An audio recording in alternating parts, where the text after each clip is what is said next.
Hey, what's up, guys?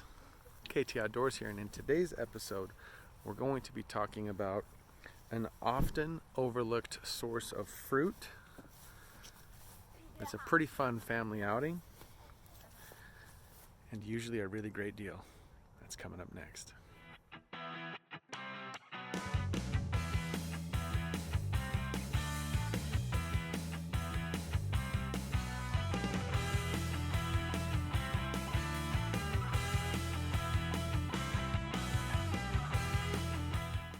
Alright guys, hey, thanks for tuning in today. So today we are out doing a little family trip. We are out here at a local orchard. This is called Kelley Orchards. It's out between It's out between Weezer and Payette, Idaho. Beautiful little orchard, just kind of tucked back up against the foothills out here. And we are picking some apples. We are going to pick some grapes. Last time the girls were here with my wife, there were blackberries. There are pluots, there are plums, there's just all sorts of fruit. And so we'll get a little bit of footage so you guys can see. I mean, it's a pretty standard deal, right? Like, it's an orchard. You go there and you pick. The staff is usually pretty awesome. They tell you what's ready, what's not ready. You get a steep discount on things that you pick yourself as a general rule, which I think is awesome. And you don't have to grow it all yourself. You don't have to go through the hassle of maintaining it and spraying it and all of those kinds of things. And so finding and supporting a local orchard business like this is a phenomenal way to get a lot of the benefits of fresh grown produce without having to go through a lot of the work necessary to keep things healthy and edible and all that sort of good stuff.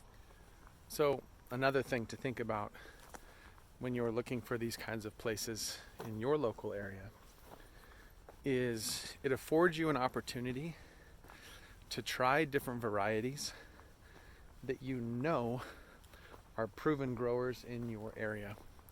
Okay, so if you get out and you start trying some stuff,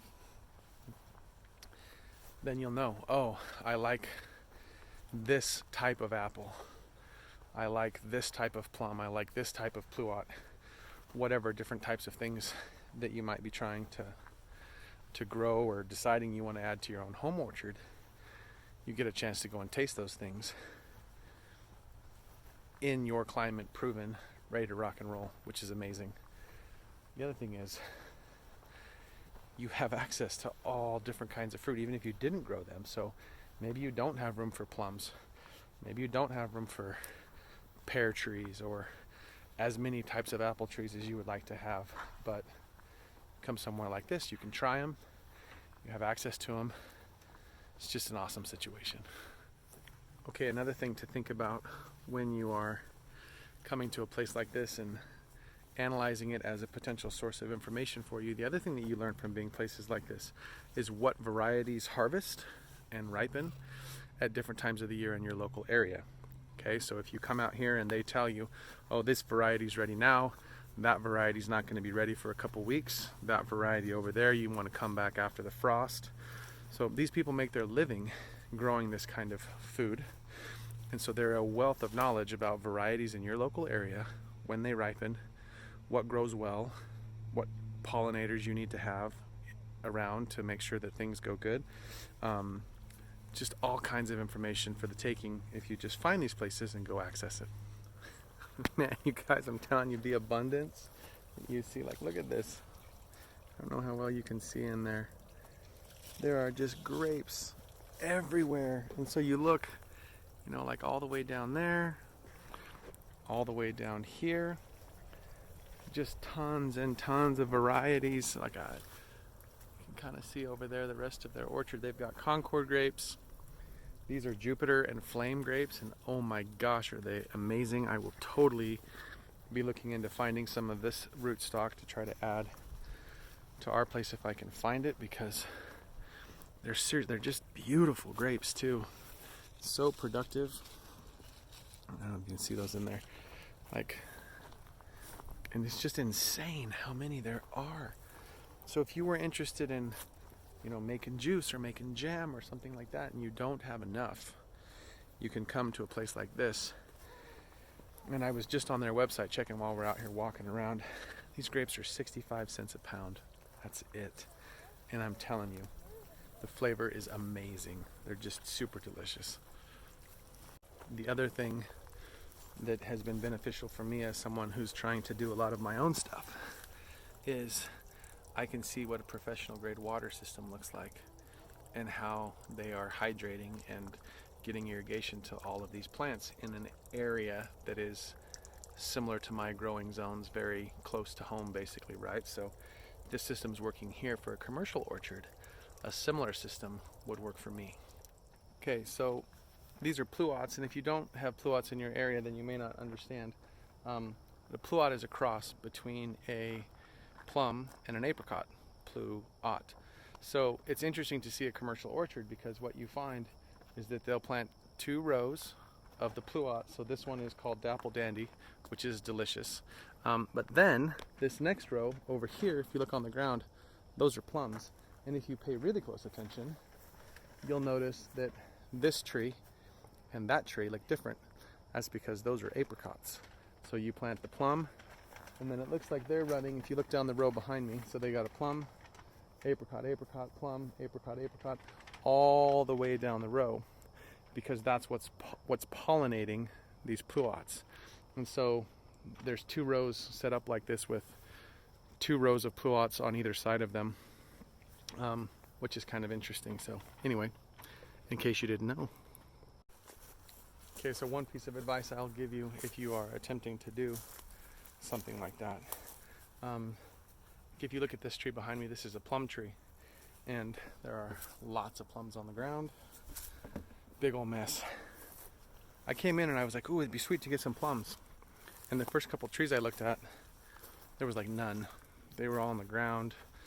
They were pretty picked over. Especially up by the road, right? So the further you walk, a lot of times you'll find more stuff. And, I found that many plums after my initial instincts were that there weren't any because they'd all been picked or they'd all fallen off of the tree. You have to look a little harder sometimes to make sure that you find them. There's another one under there. I can see it from here. Yep.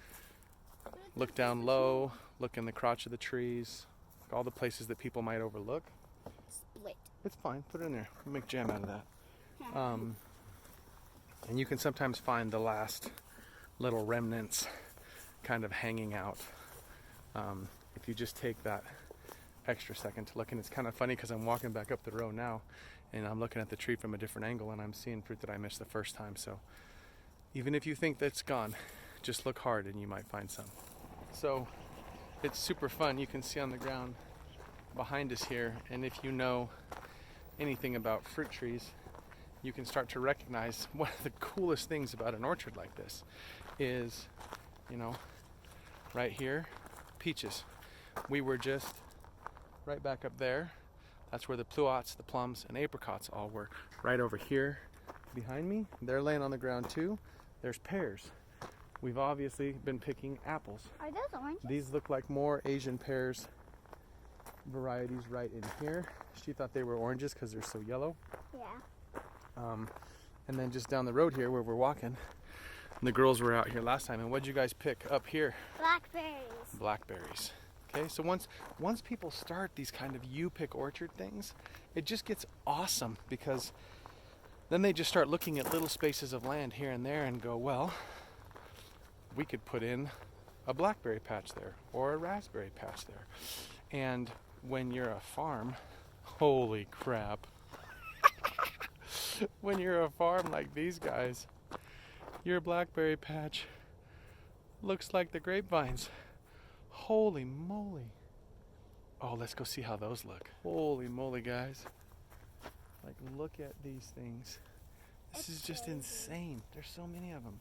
I'm going to turn the camera around, but you can, I'm just walking down so you can see up just how far these rows go. Like, it's just crazy. And I can see blackberries from here. Let's turn the camera around. We'll take a look.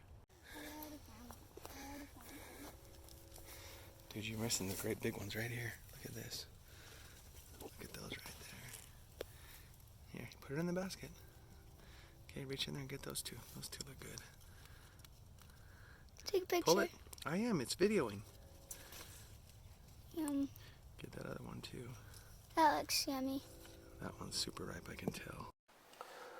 One of the hardest things about harvesting these types of facilities is that, you know, they harvest what they can with the crew that they have on place, but we found tons and tons of blackberries that were past their prime and just basically shriveled on the vine. So the amount of abundance that is present in these kinds of places is just absolutely insane. And fruit like this just puts on for a long extended period, so there's plenty to be had.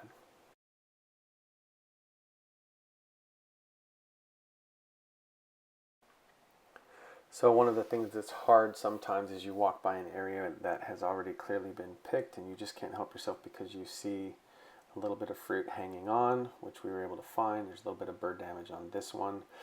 But there were ripe peaches here. The problem is they were super, super ripe, even though they didn't really look it at the time of picking it. So we needed to harvest these right away when we got them home because they went bad really quickly. You can get them. All right. Ready? Here, hold on to my hand. Get up there and get them. Okay. Here, Avery, hold this one. Okay. Ready? Oh, that other one's totally lower. Maybe I can get it. All right, ready? Like you don't even. Go. Like, Come on. got it.